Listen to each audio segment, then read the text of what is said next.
¿Cómo andás, José? ¿Qué tal? Pablo Benito te saluda, Laura Kretschmann.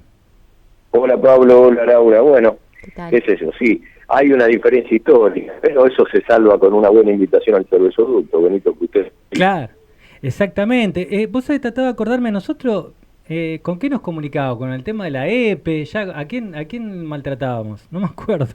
En un momento. En la revista esa que tenía, sí, la verdad es que hubo varios temas, ¿no? Varios Sí, temas. sí, la Me, inundación, me claro. parece que algunos también de las motoniveladoras y esas cosas que... Cierto, cierto. José, bueno, un gusto charlar con vos. Para la audiencia le cuento que José Maggi es uno de los que más continuó con artículos de investigación sobre el terrorismo de Estado en la zona de Rosario, que también pertenece a también nuestra zona, tuvo mucho que ver en eso en la época dura, ¿no? Eh, y que tuvo un testimonio, consiguió un testimonio, hoy lo escuchaba José, la verdad que es escalofriante, por parte de Eduardo Tucu Costanzo, que era un servicio de inteligencia civil, que contó lo que realmente o lo que aparentemente pasaba y cómo eran las, ni más ni menos que las ejecuciones en esa época dura.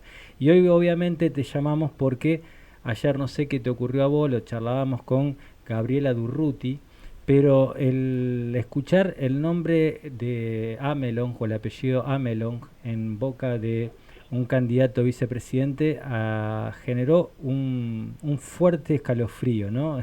No sé qué te pasó a vos con eso.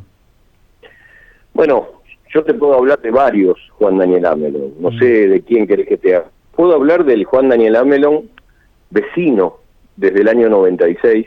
Ujú, Yo compré en la zona de Fisherton mi casa con mi compañera de entonces, ujú, y cuando llegamos a la vivienda y la empezamos a habitar con nuestros hijos, se acerca del otro lado del alambrado. Él vivía por calle República, yo por calle Zarratea. El fondo de la casa de él daba con el mío. Yo no uf, sabía que él vivía ahí, pero su esposa era de la misma localidad que mi compañera de entonces. Entonces mm, empezaron a hablar con sorpresa hasta que él aparece caminando, y cuando yo lo veo y le pregunto el nombre, en ese momento, en el 96, todavía era muy incipiente. Bueno, te imaginas lo que significaba ser un vecino de un tipo como el que habíamos investigado y sabíamos qué había hecho. Ya terrible. en el 2001 empezaron los scratches en esa vivienda de República 8346 en la zona de Fisherton, en Rosario. Él se mudó después y ahora vive una cuadra más para atrás. Yo ya me fui del barrio. Pero los Amelón en Fisherton son una familia muy numerosa, tan numerosa que también te podría hablar del Juan Daniel Amelón, que, como dice Victoria Villarroel, no sé, trata de vengar la muerte de su padre en el 74 en Córdoba y Guatemala por un comando montonero que lo fusiló como gerente de Hacienda, gerente de Ujú, recursos humanos, que en aquella época eran ajusticiados por el destrato y la explotación de los trabajadores. Porque también hay un Juan Daniel Amelón, hermano de un sacerdote, mm, que en la misma localidad oficiaba misa que su esposa de entonces, Liliana Isidori, una persona que frecuentaba mucho a Cecilia Pando. Y ese hermano sacerdote, cuando empezó a ser escrachado su hermano, una noche volvió de trabajar, entró a la parroquia, cerró el garage y curiosamente se quedó dormido, se asfixió y se murió con el gas del auto en marcha. Un episodio y una muerte de un Amelón sacerdote en una parroquia de un pueblo que nunca se esclareció. O el Juan Daniel Amelón, que iba con una vincha pidiendo legalidad en los juicios de lesa humanidad, 5 de los cuales ya está condenado. O el Juan Daniel Amelón, que quería seguir manteniendo su matrícula de abogado y que después de un larguísimo periplo que empezó en la Comisión de Ética del Colegio de Abogados de Rosario, que lideró, entre otros, el doctor Adrián Ruiz, presidente de la comisión de aquel entonces, y que le puso la firma a Araceli Díaz, tenía justamente la, la intención de seguir ejerciendo, porque dijo que de eso vivía. ¿Sabes qué pasó, Pablo? Llegó hasta la Corte Suprema de Santa Fe y solo Daniel Herbeta firmó en contra. Los demás dijeron que podía seguir con su matrícula, hasta que finalmente fue condenado, confirmado su sentencia, y Amelón debió resignar esa matrícula también. Y ese Podemos hablar dictamen, del perdón, ese Amelón, dictamen de la que, Corte, ¿cuándo fue? ¿En qué año fue? bueno, fue cuando estaba la composición actual, con la composición actual. Hoy me comentaba el doctor Ruiz justamente ese trámite, que tuvo distintas etapas. pero fue antes de la primera confirmación de las 5 perpetuas, Pablo. La Suprema Lole de Justicia, esa es otra que habíamos hecho. Bueno, hay toda una lectura por ese lado. Claro. Hay obviamente muchas caras de este personaje siniestro que, para no ser irónico, es un hombre de inteligencia militar, tercero en el rango, estaba Guerrieri, Fariña y Amelon, de la inteligencia militar, y recordar que hubo varios centros de detención del ejército que funcionaron en distintos espacios. La Escuela Mañasco, la Calamita, la Fábrica Militar de Armas Domingo Mateu, entre otros, el Centro Ceferino Namuncurá, que hoy está el Liceo Militar y el Liceo Aeronáutico de Funes, y la quinta familiar de los Amelon, a esto quería llegar, ubicado en La Ribera, en la localidad de La Ribera, que era el centro clandestino, la intermedia, pero digamos, para que se ubique la gente en el espacio cuando sale de Rosario a Santa Fe, donde ve La Ribera, bueno, una casa que se ve de la autopista, muy cerca del peaje.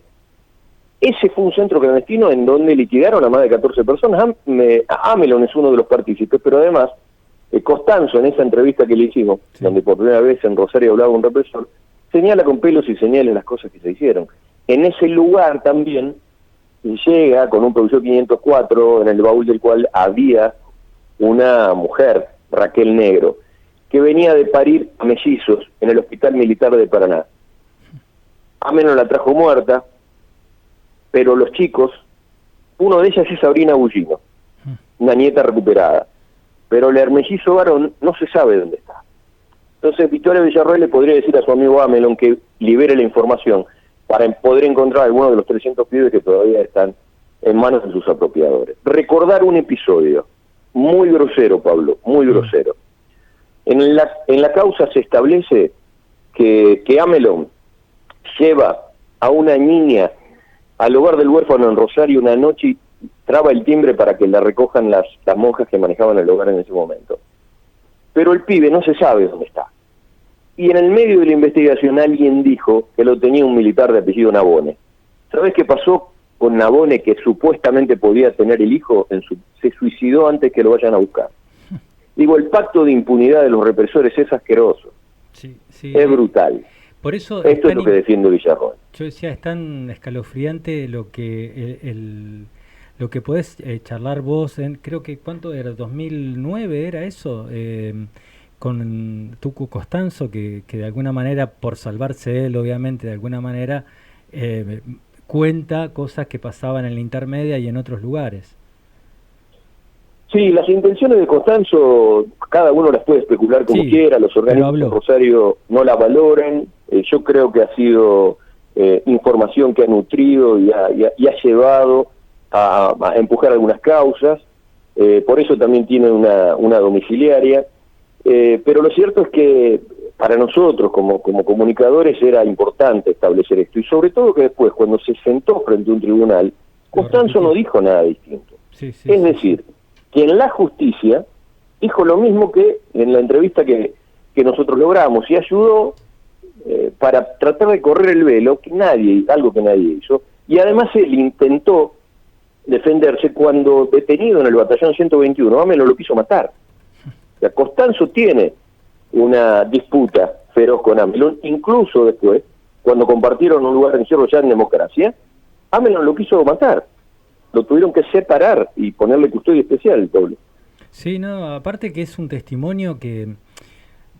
esto que vos contás de haber sido vecino y todas estas cuestiones que yo de pibe pensaba, ¿no? Cuando voy caminando capaz que me cruzo con uno, y resulta que yo iba a la casa de Brusa, que era un vecino, quien fue, y esto también hay que decirlo, fue hasta el 94 juez federal, ¿no?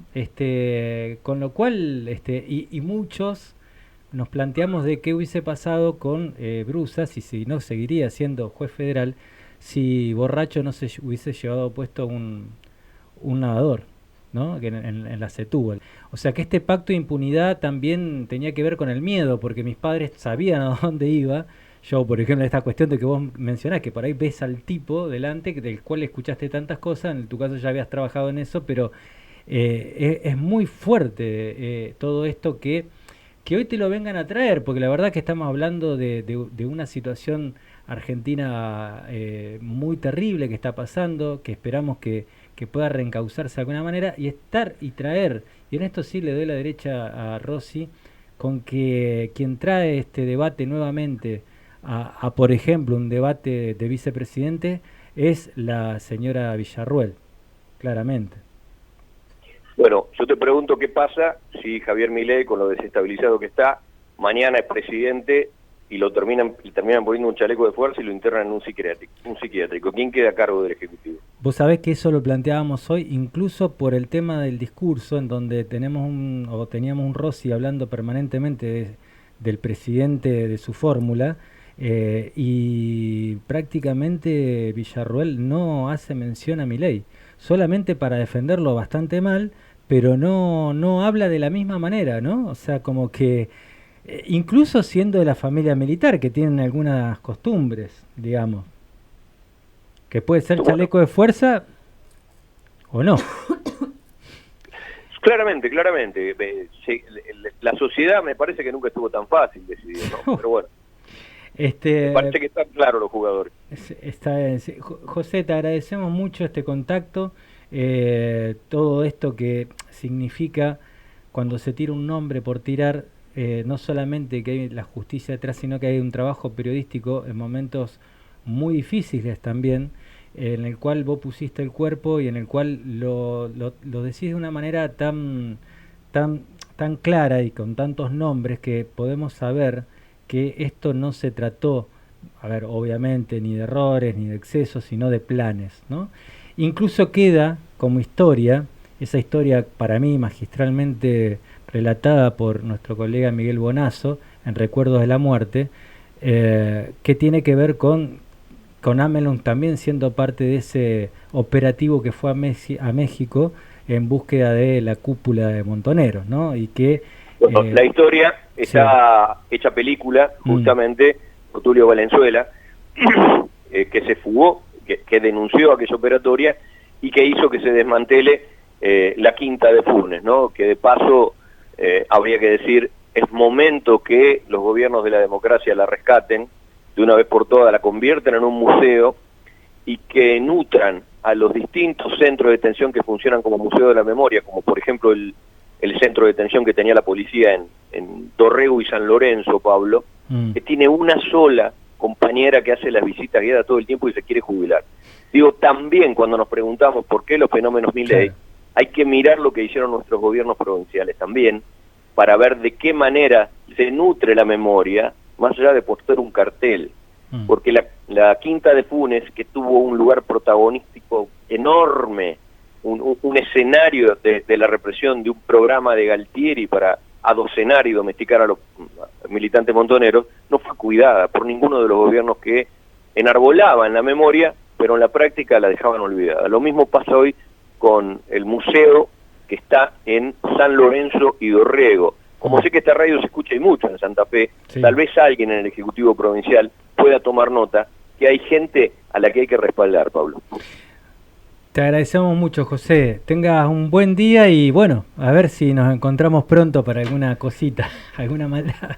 O venite a comer unos sábalos y ya está. Me parece muy bien. Un abrazo grande. Saludos a la audiencia.